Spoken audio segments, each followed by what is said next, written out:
Hello guys, welcome back to my channel.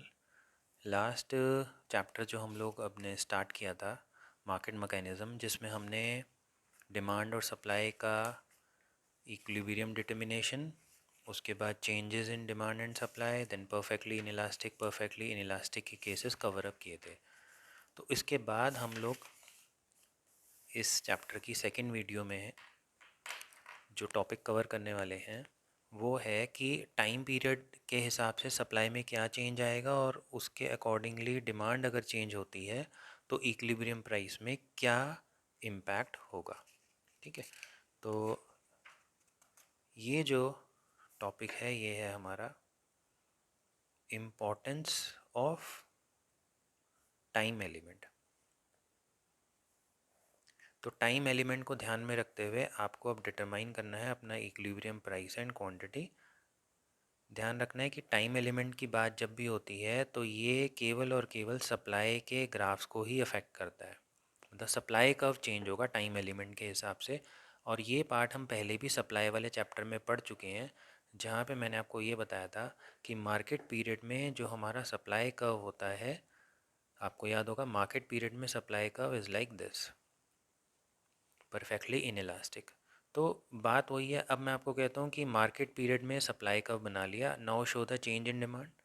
वही original demand, this is the equilibrium price and this is the equilibrium quantity. Now demand increases तो demand का will shift to the right. Accordingly आपका जो equilibrium price है वो पहुंच जाएगा P1 पे, क्वांटिटी वहीं की वहीं रहेगी। डिक्रीज करना हो तो आप डिमांड कर्व को लेफ्ट में बना सकते हैं। तो सप्लाई कर्व में मार्केट पीरियड वाली सप्लाई, ये हो गया स्ट्रेट लाइन। शॉर्ट रन में सप्लाई कर्व कैसे होता था आपको याद होगा, ये थोड़ा सा यूँ टिल्ट हो जाता है और लॉन्ग रन में ये और ज़्यादा यूँ हो जाता है। तो अगर मुझे शॉर्ट रन का बनाना है, ये हो गया मार्केट पीरियड का। शॉर्ट रन का थोड़ा सा मुझे इसको इस तरह से बनाना पड़ेगा। तो ये हो गई सप्लाई कौन सी वाली, शॉर्ट रन की सप्लाई। तो मैं इसको शॉर्ट रन सप्लाई कर्व की तरह मैंने बना दिया। Now show the changes in demand, very simple. Original demand curve बनाइए, this is the original demand curve. Now show the increase in demand, ये आ गया, पहले इक्विलिब्रियम पॉइंट मार्क कर लेते हैं, ये आ गया प्राइस, ये आ गया आपकी क्वांटिटी। अब बताइए अगर डिमांड इंक्रीज हो रही है तो अगेन डिमांड का will shift to the right. D1 is the demand का, ये शिफ्ट हुआ, ये आ गया नया इक्विलिब्रियम पॉइंट। क्वांटिटी शिफ्ट होके पहुंच गई कहाँ पे, Q1 पे। और प्राइस में थोड़ा ज़्यादा इम्पैक्ट हमें देखने को मिला, क्योंकि शॉर्ट रन में आप सप्लाई को बहुत जल्दी से इंक्रीज नहीं कर सकते। ओके, तो वेरी सिंपल, आपको सप्लाई कर्व को चेंज करना है, डिमांड आपको ओरिजिनल वैसे ही रखना है जैसे आप पढ़ते हुए आ रहे हो। अब इसी में अगर मैं आपको कहता हूँ कि लॉन्ग रन वाला सप्लाई कर्व बनाओ, तो टाइम पीरियड मैंने अब लॉन्ग रन का ले लिया। तो आपको याद होगा ये हो गया मार्केट पीरियड, ये हो गया शॉर्ट रन और ये हो गया लॉन्ग रन। लॉन्ग रन में हमारा सप्लाई कर्व और ज़्यादा इलास्टिक हो जाता है, दैट्स इट। तो ये लॉन्ग रन का सप्लाई कर्व तैयार है। Now show the changes in demand, वही original demand, equilibrium, equilibrium quantity, equilibrium price, ये हो गया। नाउ इंक्रीज इन डिमांड, ये आ गया increase in demand. D1 we can see curve shifts to the right, नया इक्विलिब्रियम पॉइंट। क्वांटिटी में बहुत इंक्रीज़ हुआ क्योंकि लॉन्ग रन में हमारे पास बहुत ज़्यादा टाइम होता है, हम क्वांटिटी को आराम से इंक्रीज़ कर सकते हैं। प्राइस में बहुत ज़्यादा इम्पैक्ट नहीं आएगा क्योंकि we have sufficient time to increase the quantity. तो नया इक्विलिब्रियम पॉइंट आ गया E1। अगर इसमें डिमांड को डिक्रीज़ करना हो तो आप डिमांड को यहाँ पे बना के नया इक्विलिब्रियम पॉइंट, इक्विलिब्रियम प्राइस और क्वांटिटी को डिटरमाइन कर सकते हैं। तो ये था हमारा पिछली वाली वीडियो में स्पेशल केसेस वाला पार्ट, और ये था अब हमारा टाइम एलिमेंट वाला पार्ट। ओके, अब नेक्स्ट केसेस देखते हैं जहाँ पे आपको थोड़ा सा एनालिसिस करना पड़ेगा इक्विलिब्रियम प्राइस और क्वांटिटी में। अब मैं आपको ये नहीं बताऊंगा कि डिमांड को इंक्रीज़ करना है या डिक्रीज़ करना है, आपको अपने आप फैक्टर्स को समझना है और एनालाइज करने के बाद डिमांड या सप्लाई को राइट या लेफ़्ट में शिफ्ट करना है। ठीक है, तो पहले ओरिजिनल पोजीशन तैयार कर लेते हैं। DD SS equilibrium quantity price. Okay, तो ओरिजिनल पोजीशन आपकी रेडी है। अब मैं आपको फैक्टर बताता हूँ। फॉर एग्जांपल मैं आपको ये कहता हूँ that the technology in your country improves. हमारे देश में प्रोड्यूसर्स के पास नई टेक्नोलॉजी आ जाती है जिससे उनकी प्रोडक्शन इंप्रूव हो जाती है, तो इसका इम्पैक्ट कहाँ होगा सोचिए। ये फैक्टर हमने कहाँ पढ़ा था? ये पढ़ा था हमने सप्लाई वाले चैप्टर में। So if the technology in your country improve, supply will increase, and when supply increases, supply curve shifts to the right. तो अब आपको डिफरेंस समझ में आया? जो हमने पिछली वीडियो में कवर किया था वहाँ पे मैं आपको खुद से बता रहा था कि डिमांड को इंक्रीज़ कर दो, सप्लाई को डिक्रीज़ कर दो, डिमांड को इंक्रीज़, सप्लाई को इंक्रीज़, दोनों को इंक्रीज़ या दोनों को डिक्रीज़ कर दो। ये केसेस भी हमने कवर अप किए थे। बट इसमें मैं आपको डायरेक्टली नहीं बता रहा हूँ कि सप्लाई को आपको इंक्रीज़ या डिक्रीज़ करना है। मैं आपको फैक्टर दे रहा हूँ, आपको उसको एनालाइज करना है। उसके लिए आपको डिमांड और सप्लाई वाला चैप्टर और ज़्यादा अच्छे से पढ़ना पड़ेगा कि कौन सा फैक्टर इनको कैसे अफेक्ट करता है। Technology improves, supply will increase, and when supply increases, supply curve shifts to the right. नया इक्विलिब्रियम पॉइंट E1 नीचे तक ड्रैग करेंगे, नई क्वांटिटी आ गई Q1, क्वांटिटी इंक्रीज हो गई, प्राइस फॉल हो गया, P से P0 पे आ गया। तो आई होप आपको ये केस समझ में आया होगा। एक और मैं आपको इसी तरह से एग्जांपल देता हूँ। तो फैक्टर्स ध्यान रखना है, फैक्टर्स के लिए आप डिमांड सप्लाई वाला चैप्टर दोबारा एक बार अच्छे से डिटेल में पढ़ लीजिए। 0xy dd SS E Q P। Original position तैयार। अब मैं आपको कहता हूँ income of the consumer is decreasing, consumer की इनकम डिक्रीज़ हो रही है, और मैं नॉर्मल गुड्स की बात कर रहा हूँ। जब तक मैं पर्टिकुलरली ना बोलूँ कि इन्फीरियर गुड्स हैं, मतलब मैं नॉर्मल गुड्स की ही बात कर रहा हूँ। तो दोबारा से मैं क्वेश्चन क्या बोल रहा हूँ? Income of the consumer is decreasing. जब हमारे कंज्यूमर की इनकम डिक्रीज़ हो जाती है तो हमने पढ़ा था उसका इम्पैक्ट क्या आता है? डिमांड डिक्रीज़ हो जाएगी। डिमांड डिक्रीज़ हो गई मतलब डिमांड कर्व कहाँ जाएगा? It will shift to the left, decrease वाले केस में लेफ्ट। तो अब आपको ये फैक्टर वाला केसेस समझ में आ रहे हैं। D0 demand curve shift to the left, ये आ गया नया इक्विलिब्रियम पॉइंट E0, नीचे तक ड्रैग करते हैं, क्वांटिटी शिफ्ट होके पहुंच गई Q0 पे, प्राइस गिर के पहुंच गया P0 पे। ओके, तो इस तरह से आप किसी भी फैक्टर के साथ इसको रिलेट करके डिमांड सप्लाई के चेंजेस बना सकते हैं। ओके, तो हमने सेकंड वैरायटी ऑफ केसेस इसमें कवर अप कर लिया। अब हम चलते हैं थर्ड वैरायटी ऑफ केसेस पे, जहाँ पे मैं आपको ये नहीं बताऊँगा कि डिमांड को इंक्रीज़ या डिक्रीज़ करना है, मैं आपको फैक्टर भी नहीं बताऊँगा, लेकिन मैं आपको अपना एक नया पॉइंट बताऊँगा और उस पॉइंट पे मुझे नया इक्विलिब्रियम पॉइंट डिटरमाइन करना है। उसके अकॉर्डिंगली हम देखेंगे कि डिमांड सप्लाई में क्या चेंज आ रहा है। D S S E Q P. तो यहाँ तक तो कोई कन्फ्यूजन नहीं है, हमें ओरिजिनल पोजीशन बिल्कुल तैयार है।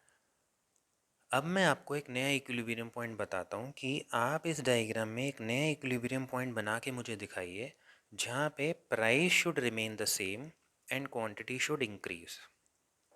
ठीक है, तो मैं क्या बोल रहा हूँ कि नया इक्विलिब्रियम पॉइंट डिटरमाइन करो जहाँ पे प्राइस मुझे कांस्टेंट चाहिए लेकिन क्वांटिटी मुझे इंक्रीज चाहिए। तो वो पॉइंट कहाँ पे आना चाहिए? ध्यान से देखते हैं। प्राइस मुझे इसी रेट पे चाहिए, कांस्टेंट चाहिए, तो ये तो यहीं रहेगा, लेकिन क्वांटिटी मुझे इंक्रीज चाहिए, तो क्वांटिटी Q1 पे आ जानी चाहिए। तो मेरा नया इक्विलिब्रियम पॉइंट लगभग यहाँ आना चाहिए E1 पे।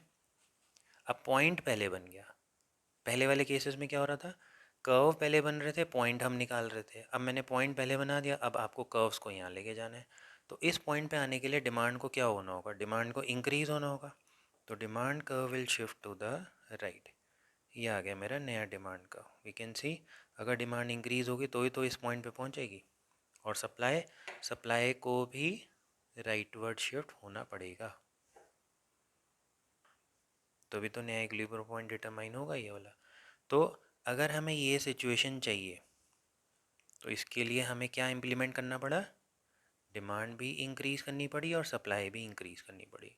So it simply means that when demand and supply both are increasing in the same magnitude, price will remain constant and quantity will increase to Q1। Okay, तो इसी वाले केसेस में अब आप स्पेशल वाले केस को भी इम्प्लीमेंट कर सकते हैं। देखिए कैसे, मैं फिर से आपको बताता हूँ।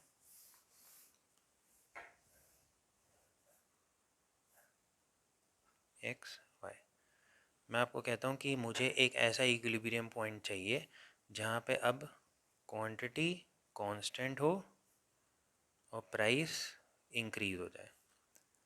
तो क्वांटिटी मुझे उतनी की उतनी चाहिए लेकिन प्राइस मुझे इंक्रीज चाहिए। तो इसके लिए आप क्या कर सकते हो, सी आप यहाँ पे डिमांड कर्व, ये आ गया डिमांड कर्व। डिमांड को आप परफेक्टली इलास्टिक मान लो, सॉरी इन इलास्टिक।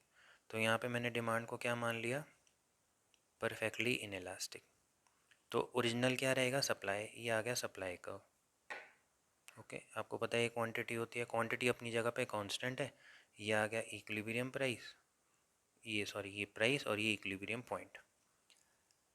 अब मेरा सवाल क्या था, क्वांटिटी मुझे कांस्टेंट चाहिए बट प्राइस मुझे इंक्रीज चाहिए, यानी कि प्राइस को ऊपर ले जाओ। ये आ गया नया प्राइस P1। अब आप देखिए डिमांड जो है वो तो परफेक्टली इन इलास्टिक है, तो वो तो ऐसे ही रहेगा। चेंज किस में आना चाहिए, सप्लाई में। तो ये आ गया supply S0 S0, so supply will decrease. तो इस केस में भी हमारा ये वाला कंडीशन फुलफिल हो रहा है। क्या, प्राइस इंक्रीज हो रहा है, यस। क्वांटिटी अपनी जगह पे कांस्टेंट है, यस। तो चेंज किस में आया, अगर मैंने डिमांड को परफेक्टली इनइलास्टिक माना तो मुझे सप्लाई में चेंज करना पड़ेगा। यही वाली कंडीशन को आप फिर से ऐसे बना सकते हो जहाँ पे आप क्या करो, आप सप्लाई को परफेक्टली इनइलास्टिक ले लो, तो आपको डिमांड में चेंज करना पड़ेगा, तो डिमांड को आपको डिक्रीज करना पड़ेगा। ठीक है, दोबारा यही केस देखते हैं, 0 एक्स एक्सिस वाई एक्सिस। अब मैं क्या करता हूँ, मैं सप्लाई को परफेक्टली इनइलास्टिक ले लेता हूँ, यानी कि सप्लाई की क्वांटिटी में कोई चेंज नहीं आने वाला है। तो अब मुझे प्राइस को इंक्रीज़ करना है। देखिए ओरिजिनल पोजीशन तैयार, ये आ गया डी डी इक्विलिब्रियम, क्वांटिटी तो वहीं की वहीं है, ये आ गया प्राइस। मेरा क्वेश्चन क्या था, क्वांटिटी मुझे कांस्टेंट चाहिए, यानी क्वांटिटी तो मुझे यहीं चाहिए, प्राइस मुझे इंक्रीज़ चाहिए, तो प्राइस मुझे लगभग यहाँ चाहिए P1 पे। तो यहाँ पे आ गया मेरा नया इक्विलिब्रियम पॉइंट। यहाँ पे आने के लिए डिमांड को क्या होना होगा, ये आ गया, यहाँ पे आने के लिए डिमांड को इंक्रीज होना होगा। So if supply is perfectly inelastic, demand is increasing, तो quantity will remain constant and price will rise. तो प्राइस बढ़ जाएगा, क्वांटिटी वहीं की वहीं रहेगी। तो एक ही केस है लेकिन उसको बनाने के तरीके अलग अलग हैं।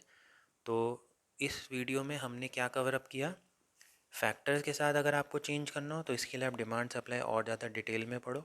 फैक्टर्स कहीं से कुछ भी पूछे जा सकते हैं। फॉर एग्जांपल मैं आपको कहता हूँ, if the government increases taxes on the product, tax और सब्सिडी वाला फैक्टर आपको याद होगा, हमने सप्लाई वाले चैप्टर में पढ़ा था। तो if the government increases taxes तो क्या होगा, सप्लाई का will shift to the left. If the government increases subsidy, supply का will shift to the right. इसी तरह से डिमांड वाले फैक्टर्स को अच्छे से पढ़ो। डिमांड ये होगी original demand. If the income of the consumer is rising, demand का will increase. If the income of the consumer falls, demand will decrease. इसी के साथ आप inferior goods वाला एग्जांपल समझो। If the income of the consumer is rising, तो मैं बात कर रहा हूँ कि इनकम तो राइज हो रही है but the product is inferior product. तो क्या हमने पढ़ा था, इनकम बढ़ती है तो इन्फीरियर प्रोडक्ट्स की डिमांड कम हो जाती है, तो डिमांड का will shift to the left. इसी लॉजिक के हिसाब से आप कॉम्प्लीमेंट्री सब्स्टिट्यूट गुड्स का भी ध्यान रखो। एक कॉम्प्लीमेंट्री और सब्स्टिट्यूट का भी एग्जांपल देख लेते हैं स्पेशल केसेस वाले में। जब भी कॉम्प्लीमेंट्री सब्स्टिट्यूट का क्वेश्चन आए तो आप एग्जांपल अज्यूम करके पहले लिख लेना, फिर डायग्राम बनाना। तो पहले तो ओरिजिनल पोजीशन अपनी रेडी कर लेते हैं।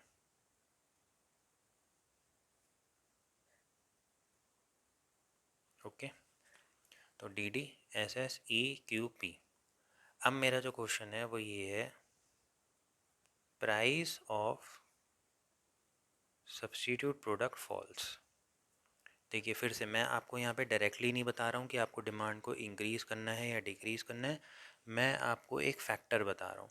मैं ये कह रहा हूँ कि price of substitute product falls. जब भी इस तरह का एग्जांपल है, आप सब्स्टिट्यूट प्रोडक्ट आपको पता है क्या होते हैं, टी कॉफ़ी। आप यहाँ लिख लो टी कॉफ़ी। ध्यान रखना है आप जो डायग्राम बनाओगे वो हमेशा टी का डायग्राम बनाओगे। आप कॉफ़ी का डायग्राम नहीं बना रहे हो, आप टी का डायग्राम बना रहे हो। प्राइसेस किसके चेंज होंगे, कॉफ़ी के। तो मैंने बोला price of substitute product falls, यानी कॉफ़ी के दाम कम हो जाते हैं। तो कॉफ़ी की अपनी डिमांड तो बढ़ने लग जाएगी, लेकिन टी की डिमांड कम हो जाएगी। ये पार्ट हम डिटेल में डिमांड वाले चैप्टर में कवर अप कर चुके हैं। तो देखिए, कॉफ़ी के प्राइस फॉल हुए तो टी की डिमांड फॉल होगी, तो अकॉर्डिंगली टी का डिमांड कब कहाँ को शिफ्ट होगा, लेफ्ट वर्ड शिफ्ट हो जाएगा, because demand is falling. So when demand falls, demand curve shifts to the left। नया इक्विलिब्रियम पॉइंट E0 नीचे तक ड्रैग करते हैं, ये आ गया Q0, पीछे तक लेके जाते हैं, ये आ गया P0। सो डिमांड फॉल्स तो quantity also reduces, price also falls from P to P0। तो फैक्टर्स आपको ध्यान से पढ़ने हैं। यहाँ पे डायग्राम बनाना बहुत ईजी है, आपको पता है इंक्रीज़ है तो आगे करना है, डिक्रीज़ है तो पीछे ही करना है, लेकिन फैक्टर को आपको एनालाइज करके समझना पड़ेगा कि इससे इंक्रीज़ हो रहा है या डिक्रीज़ हो रहा है। ओके, तो इस वीडियो में फ़िलहाल हम इतना ही कवर अप करेंगे। इस चैप्टर की लास्ट वीडियो, जो नेक्स्ट वाली वीडियो होगी, उसमें हम लोग इनका लेजिस्लेशन वाला पार्ट करेंगे। तो टूल्स जो होते हैं डिमांड सप्लाई के, उनको कहाँ अप्लाई किया जाता है। ओके, इस वीडियो में इतना ही। Thank you.